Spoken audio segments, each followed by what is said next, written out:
The sky breaks. The first Threxian world never saw them coming. Without warning, without hail, without declaration, the stars themselves seemed to shift, and human dreadnoughts dropped from FTL like blades piercing flesh. Each ship was black steel and fury, their weapons bristling, their silence louder than any threat. The Threxian capital station opened comms, screaming for identification, for explanation, for negotiation. The humans did not answer. Their only response was fire. The first salvo shattered the orbital dockyards. The second cracked the defense platforms in half. The third lit the night with a storm that burned through cities, oceans, and every warship foolish enough to rise in defense. The humans had come, not as prey, not as petitioners, but as executioners. The weight of retribution. Across the Dominion, system after system fell. Human fleets moved like predators unbound, their silence more terrifying than any boast. No words, no mercy, no explanation, only destruction. Planets that had laughed at Yareth's death now begged for their own survival. Governors screamed across the stars, demanding Earth state its demands, its limits, its purpose. But humanity's retaliation had no words because it had no limits. One by one, Threxian fleets were annihilated. Their proudest dreadnoughts split open in the void. Their fortresses cracked into rubble. Their colonies purged with the same fire they once unleashed on Yareth. And everywhere the same message burned across comm channels, automated and merciless. No warning. It was Earth's final answer. Fire like a god's judgment. High Marshal Vector himself saw it when Earth's armada reached his throne world. He had expected negotiations. He had expected demands. He had expected at least the arrogance of a threat. But when the skies turned black, when human warships blotted out the sun, they said nothing. They fell upon his world like a judgment written in fire.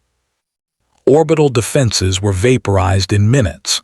The palace shields, once thought invincible, cracked under concentrated human bombardment. Cities were erased, turned to glowing craters. The screams of billions filled the airwaves, unanswered. And as Vector fled into the deepest bunker, clutching the remnants of his pride, the last message he heard was not a voice, not a declaration, but the same two words that had become a curse upon his people. No warning. Aftermath, the whisper of fear. When it ended, the Dominion no longer existed. Where once had stood proud fleets, smoking wreckage drifted. Where once had risen worlds, silence reigned. Human fleets did not linger. They did not conquer. They did not enslave. They simply left ruin in their wake, vanishing as swiftly as they had come, leaving survivors trembling in the ashes. The galaxy shivered. Every council chamber fell silent when the word Earth was spoken. Every envoy found doors opened, every request granted, every colony left untouched. And in the shadows of alien marketplaces, survivors whispered the truth to one another. They gave no warning, they asked for nothing, they struck once and they ended it. Fear spread faster than war. And from that day onward, a single phrase haunted every throne, every council, every war room across the galaxy. Never provoke Earth again. Because now they all understood the truth. Humanity's patience was vast, but their vengeance was infinite. The fleets of the Vath Dominion moved without hesitation, sliding across the stars like predators that had hunted too long without challenge. They had chosen their prey carefully, a small human colony on the fringe, a settlement named Haven Reach. It was not a fortress, not a military hub, not even defended by more than a few patrol craft. It was a place of families, farmers, children. The Dominion's commanders laughed at the thought of resistance. Humans, they sneered, their reptilian voices dripping with contempt. They breed, they spread, they talk of peace, but they do not understand strength. The first strike was merciless. Orbital bombardments rained fire upon Haven Reach, melting forests into glass, cities into ash. Human voices screamed across emergency channels, but no help could come. Civilian ships attempted to flee, their engines flaring desperately. The Dominion's interceptors cut them down one by one, turning escape pods into debris fields. The Vaith broadcast their victory live across galactic relays, not merely to celebrate but to taunt. "Here is your proof," one Dominion admiral declared, his scaled hand resting on the remains of a shattered human hull.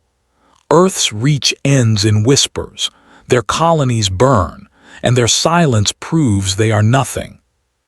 For the Vaith this was triumph. For humanity it was the spark. Boasts of the Dominion, the mockery of silence. Weeks passed. The Dominion expected Earth to cry out, to beg, to plead for mercy. They waited for diplomats to crawl before their throne, offering tribute to spare the next world.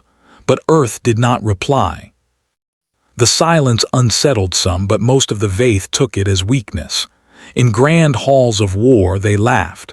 No retaliation, they jeered. No fleets launched. No armies assembled. Perhaps the humans are too soft to protect their own. Their broadcasts grew bolder. On neutral worlds, Vaith officials mocked human traitors, calling them orphans of the stars.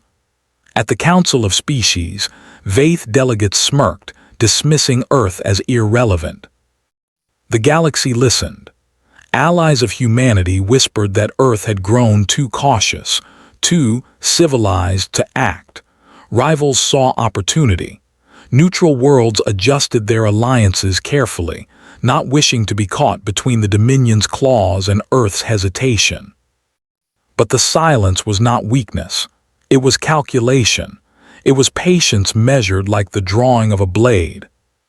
Humanity had not forgotten Haven Reach. They had not forgiven the screams transmitted across the void. They were listening, waiting, watching. And when Earth finally spoke, it would not be with words. The silence breaks, humanity moves. The first sign was small. Dominion patrols along the outer sectors began to vanish. At first, the Vaith assumed mechanical failure or perhaps raiders, but then entire fleets went dark. Their last transmission spoke of shadows in the stars, shapes too vast to measure, engines that burned hotter than suns. Then came the message. It was not broadcast through the usual channels. It came through every frequency, every comms relay, every beacon at once. A single voice, human, cold. "You wanted warning. This is the last one you'll ever receive." The galaxy froze. The words were not shouted, not enraged. They were calm, delivered like a verdict already decided. And then humanity moved. From Earth shipyards rose titans, dreadnoughts dormant for decades, their hulls thick with plating few alien weapons could pierce. From Luna's hidden forges came carriers so vast they swallowed entire skis. Fleets that had been shadows, myths whispered in smuggler bars, revealed themselves in formation. Humanity had been patient, building in silence while the galaxy mocked their peace. Now, the silence ended. The storm unleashed retribution. When the human fleets arrived in Vaith space, there was no declaration of war, no negotiation, no ceremony. There was only fire. The first Dominion world struck was not a military hub. It was a fortress planet, shielded, bristling with weapons that had never been tested against Earth's might. Humanity did not bombard it from orbit. They did something worse. They descended. Thousands of human dropships entered atmosphere at once, blackening the sky. From them poured soldiers encased in armor that gleamed like steel suns, weapons forged for war, not mercy.